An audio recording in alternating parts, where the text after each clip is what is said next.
Assalamualaikum warahmatullahi wabarakatuh. Nama saya Kevin Seta Dewantara akan mempresentasikan skripsi saya yang berjudul Pengembangan Kolorimeter menggunakan sensor TCS 3200 berbasis Internet of Things dengan display smartphone sebagai detektor logam berat. Outline-nya itu pertama adalah pendahuluan, tinjauan pustaka, metodologi penelitian, hasil pembahasan, lalu terakhir adalah penutup.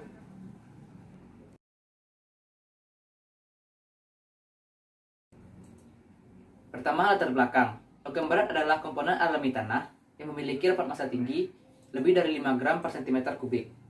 Logam berat bersifat racun pada makhluk hidup karena jika logam berat ini masuk ke dalam tubuh makhluk hidup dalam konsentrasi kecil saja, maka akan berdampak kepada kerusakan organ pada tubuh makhluk hidup tersebut. Salah satu sumber utama pencemaran logam berat yaitu adalah limbah industri yang membuang limbah industrinya pada sungai dan akhirnya bermuara pada lautan. Logam berat tersebut tentu saja memiliki sifat-sifat fisik seperti warna, konsentrasi, dan lain-lain. Pada penelitian ini, untuk mendeteksi logam berat, saya menggunakan sebuah sensor. Sensor adalah sebuah alat atau piranti yang dapat merubah besaran fisik seperti warna, optik, mekanik, kimia, dan lain-lain menjadi besaran listrik. Sensor yang saya gunakan pada penelitian ini adalah sensor optik, yaitu adalah sensor cahaya atau sensor warna. Modul sensor yang saya gunakan adalah sensor TCS 3200. Sensor TCS 3200 ini adalah sensor warna yang dapat mengukur kadar warna dari sebuah benda, yaitu red, green, dan blue atau RGB. Modul sensor TCS 3200 ini memiliki 8x8 array sensor fotodioda, yaitu adalah 16 buah sensor fotodioda dengan filter merah, 16 buah dengan filter biru, 16 buah dengan filter hijau, dan 16 buah dengan tanpa filter yaitu clear. Pada era zaman sekarang ini, instrumen-instrumen pengukuran sudah berbasis otomatisasi dan bahkan sudah cenderung pada berbasis mobile. Keunggulan-keunggulan instrumen berbasis mobile ini adalah tidak memakan tempat dan juga cenderung mudah dibawa. Penelitian berbasis kolorimeter sebelumnya yaitu pertama adalah Hardy Singgi pada tahun 2013 tentang pengukuran kadar formalin ikan menggunakan sensor TCS 3200. Yang kedua adalah Sahwan Hesti pada tahun 2017 yang melakukan penelitian tentang pengukuran kadar logam krom menggunakan sensor LDR. Dan yang terakhir adalah Delvi Ayu yang melakukan penelitian tentang pembuatan kolorimeter untuk pengukuran kadar pewarna makanan menggunakan sensor fotodioda. Penelitian-penelitian sebelumnya yang saya sebutkan tadi belum ada yang berbasis mobile dan displaynya masih terhadap LCD saja. Karena itulah saya mengambil judul penelitian yang berjudul Pengembangan Kolorimeter menggunakan sensor TCS 3200 berbasis Internet of Things dengan display smartphone sebagai detektor logam berat. Selanjutnya adalah rumusan masalah.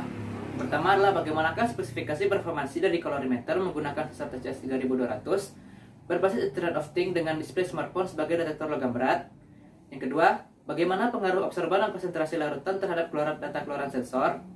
Ketiga, bagaimanakah spesifikasi desain dari kolorimeter menggunakan sensor TCS 3200 berbasis Internet of Things dengan display smartphone sebagai detektor logam berat. Selanjutnya adalah batasan masalah. Pertama adalah di penelitian ini saya mengamati spesifikasi performansi dan spesifikasi desain. Selanjutnya, mikrokontroler yang digunakan pada penelitian ini adalah mikrokontroler non-MCU. Dan selanjutnya, material yang digunakan sebagai sampel adalah FeCl3, NiSO4, dan CuSO4. Selanjutnya adalah tujuan penelitian. Yang pertama adalah menjelaskan spesifikasi performansi dari kolorimeter menggunakan sensor TCS 3200 berbasis Internet of Things dengan display smartphone sebagai detektor logam berat. Yang kedua, menentukan pengaruh absorban dan konsentrasi larutan terhadap data keluaran sensor. Yang terakhir, menjelaskan spesifikasi desain dari kolorimeter menggunakan sensor TCS 3200 berbasis Internet of Things dengan display smartphone sebagai detektor logam berat. Selanjutnya manfaat penelitian. Yang pertama untuk jurusan fisika.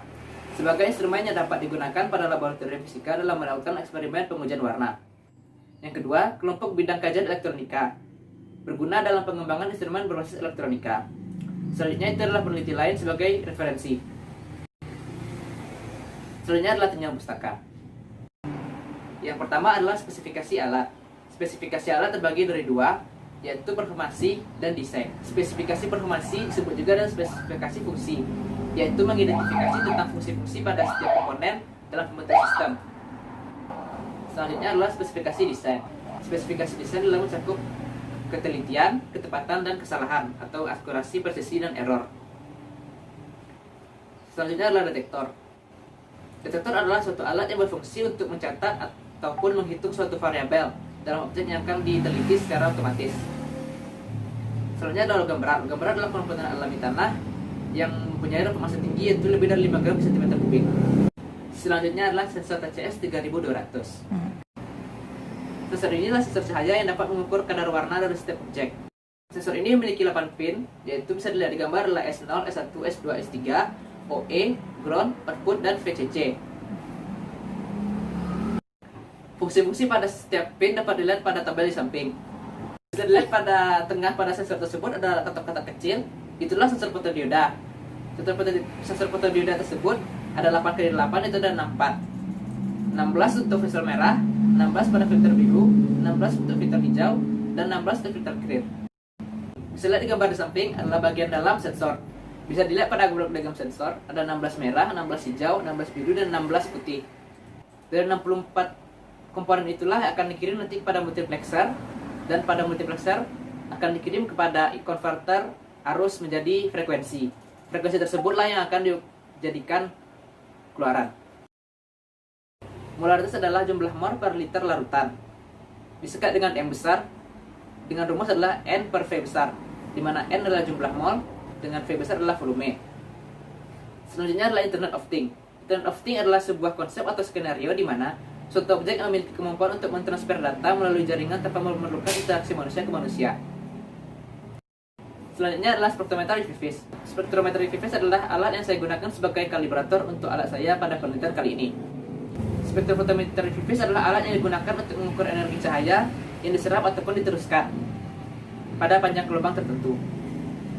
Selanjutnya adalah mikrokontroler yang saya gunakan, yaitu adalah mikrokontroler Nord MCU ESP8266. Pada dasarnya mikrokontroler Nord MCU ESP8266 ini adalah Arduino dengan chip modul Wi-Fi. Selanjutnya adalah App Inventor. App Inventor adalah sebuah tool untuk membuat aplikasi Android. Pemrograman pada App Inventor ini bukan menggunakan kode, melainkan menggunakan Visual Block Programming. Selanjutnya adalah metodologi penelitian. Pertama adalah tempat dan waktu penelitian. Penelitian dilakukan oleh Laboratorium Elektronika, Instrumentasi, Jurusan Fisika, UMP, dan dimulai pada bulan Februari 2019. Besaran-besaran pada penelitiannya adalah absorbansi, konsentrasi larutan, data keluaran, sensor, kesalahan, serta ketepatan dan ketelitian. Selanjutnya adalah variabel. Variabel bebas pada penelitian ini adalah konsentrasi logam berat yang dilarutkan. Variabel terikatnya yaitu absorban sampai logam berat. Variabel kontrolnya adalah volume air. Jenis penelitian ini yaitu penelitian dan pengembangan atau R&D. Alat tambahan untuk penelitian ini yaitu pertama alat sensor TCS 3200, mikrokontroler Nord MCU ESP8266, Android sebagai interface, website, dan juga komputer sebagai tempat pemrograman Arduino-nya. Bahan-bahannya yaitu sampel logam berat dan juga kotak akrilik. Selanjutnya adalah prosedur penelitian. Yang pertama adalah penelitian terhadap produk yang telah ada. Selanjutnya studi literatur, perancangan pengembangan produk, pengujian internal desain, revisi desain, lalu pembuatan produk. Selanjutnya adalah blok diagram sistem. Bisa dilihat di gambar, di paling atas adalah power supply. Power supply itu untuk mentenagai sensor dan Nord MCU. Nanti sensor akan mengambil data dari sampel, yaitu perubahan warna atau kadar warna atau konsentrasi larutannya. Lalu akan dikirim ke Nord MCU untuk diproses, lalu akan dikirim melalui Wi-Fi kepada website, lalu akan diterima oleh Android dengan interface di Android. Selanjutnya adalah rancangan sistem mekanik. Bisa lihat di gambar yaitu kotak. Saya menggunakan kotak akrilik. Di atasnya ada sebuah lubang untuk memasukkan tabung sampel. Di sebelah kiri ada letak sensor dan juga Nord MCU-nya. Selanjutnya ada sistem program Nord MCU. Bisa dilihat di depan adalah flowchart. Di sebelah kiri adalah flowchart untuk Nord MCU dan sebelah kanan adalah flowchart untuk Android. Di sebelah kiri yaitu pertama mikrokontroler pertama akan menginisialisasi alat, lalu akan mencoba mengkonekkan Wi-Fi dan membaca data sensor. Jika Wi-Fi tidak connect, maka mikrokontroler akan mencoba mengkonekkan Wi-Fi lagi dan membaca data sensor lagi, dan jika tidak connect lagi akan membaca lagi sampai Wi-Fi tersebut terkonek. Dan jika Wi-Fi tidak terkonek, barulah mikrokontroler akan mengirim data ke website. Di sini saya meletakkan membaca data sensor di dalam if Wi-Fi connect agar walaupun WiFi tidak connect, data sensor akan tetap terbaca. Selanjutnya adalah flowchart untuk di Android. Pertama adalah baca data dari web. Tentu saja Android harus memiliki koneksi internet untuk membaca data dari web. Setelah membaca data dari web, data tersebut akan diolah dan dekalibrasi. Setelah data dekalibrasi, kita akan disuruh memilih sampel yang akan diukur. Pilihannya itu adalah FHCl3, NIS4, dan CWSO4. Setelah pemilihan sampel dilakukan, maka akan keluar nilai absorban dan konsentrasi yang diukur. Selanjutnya adalah teknik pengumpulan data. Yang pertama itu adalah uji coba, kedua kalibrasi dan pengukuran. Uji coba adalah mengamati sensor apakah bisa dilakukan penelitian ini dengan sensor tersebut atau tidak. Selanjutnya adalah kalibrasi. Kalibrasi adalah proses penyesuaian data sensor dengan alat ukur standar. Lalu selanjutnya adalah pengukuran. Pengukuran adalah melakukan pengumpulan lapangan kepada sampel yang ditentukan. Selanjutnya adalah teknik analisis data. Yang pertama adalah persentase kesalahan, yaitu sama dengan YN kurang XN per YN kali 100%. Selanjutnya adalah ketepatan. Ketepatan adalah A sama dengan 1 kurang absolut dari YN kurang XN per YN. YN di sini adalah keluaran alat ukur standar, dikurang dengan XN adalah keluaran alat ukur kolorimeter tersebut. Dan terakhir adalah ketelitian, yaitu sama dengan 1 dikurang XN per X rata-rata N. XN adalah data N, dan XN rata-rata adalah rata-rata dari semua data sebanyak N. Selanjutnya adalah hasil dalam pembahasan. Baiklah, yang pertama adalah spesifikasi performansi sistem. Di bagian gambar paling kanan yaitu adalah bagian dalam alat, bagian tengah adalah bagian luar alat, dan paling kiri adalah interface Android. Pada interface Android dapat dilihat yaitu ada select sampel. Di sanalah kita akan memilih sampel antara FHCl3, NIS4, atau CWSO4. Lalu di sana juga ada molaritas dan absorbansi, itulah keluaran akhir dari sensor. Lalu di bawah juga ada web data. Web data itu adalah data mentah dari web. Selanjutnya adalah spesifikasi desain sistem. Pertama adalah NIS4. Bisa dilihat grafik hubungan konsentrasi NIS4 dengan absorban adalah bahwa semakin besar absorban, maka semakin besar juga konsentrasi NIS4 tersebut. Dan di sebelah kiri ada grafik hubungan konsentrasi NIS4 dengan data keluaran sensor. Bisa dilihat bahwa semakin besar konsentrasi NIS4, maka semakin kecillah data keluaran sensor dan sebaliknya. Selanjutnya adalah CWSO4. Grafik hubungan konsentrasi CWSO4 dengan absorban sama dengan NIS4 sebelumnya, yaitu semakin besar konsentrasi juga semakin besar absorban dan sebaliknya. Lalu sebelah kirinya juga konsentrasi CWSO4 dengan data keluaran sensor, semakin besar konsentrasi CU, maka semakin kecil keluaran sensor. Hal tersebut juga terjadi pada FHCl4, yaitu semakin besar konsentrasi FHCl3, maka semakin besar absorbannya, dan semakin besar konsentrasi FHCl3, maka semakin kecil data keluaran sensor tersebut. Selanjutnya adalah ketepatan dan ketelitian pengukuran alat ukur kolorimeter. Pertama adalah FHCl3.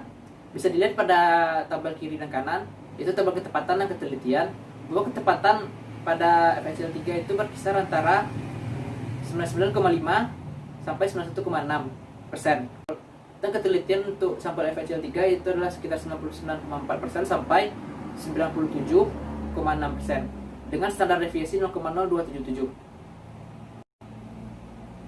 Selanjutnya ada ketepatan ketelitian untuk NIS4. Bisa dilihat ketepatannya itu berkisar antara 98,2 sampai 95%. Dengan ketelitian untuk NIS4 adalah sekitar 99,9% sampai 97% dengan standar deviasi 0,0163.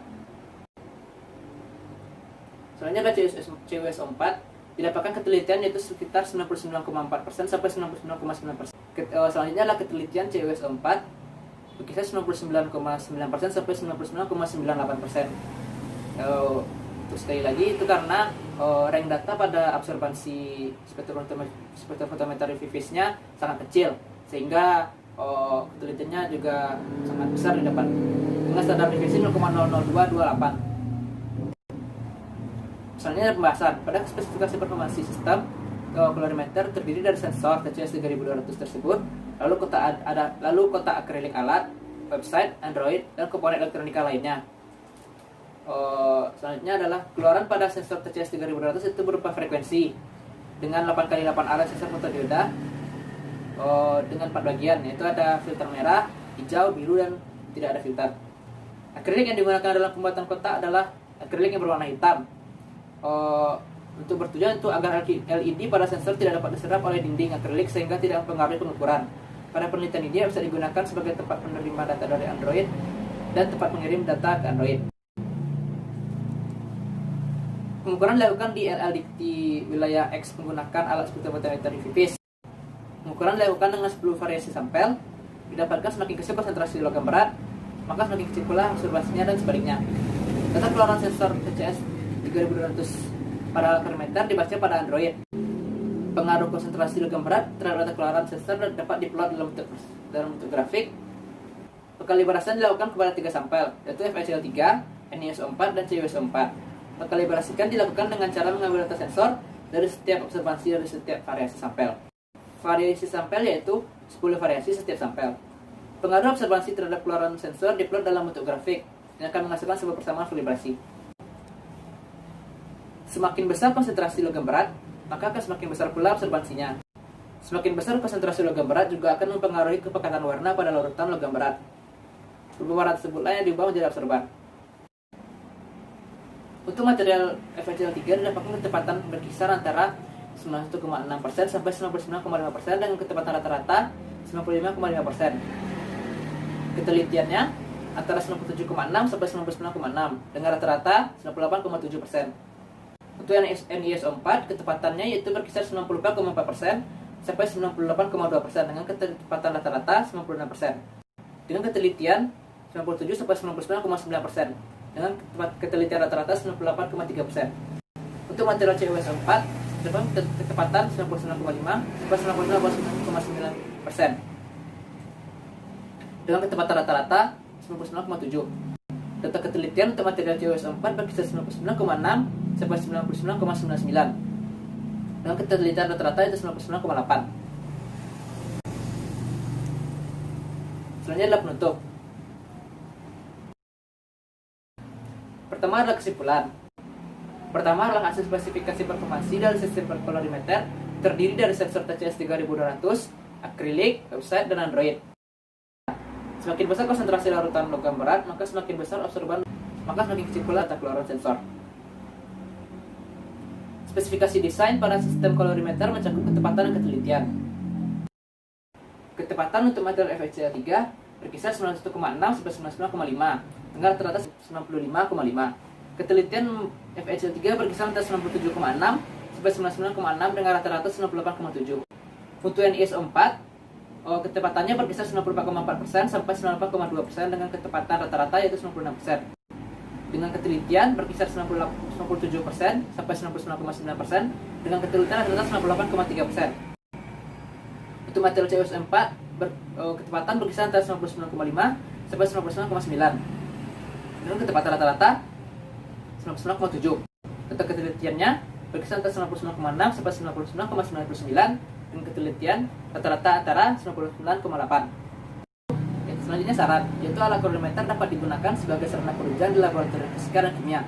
Alat ukur dapat dikembangkan lagi dengan menggunakan chargeable baterai atau lebih dikenal dengan powerbank. Selanjutnya website dapat dikembangkan lagi dengan membeli versi berbayar. Baiklah, sekian presentasi dari saya. Saya ucapkan terima kasih. Assalamualaikum warahmatullahi wabarakatuh.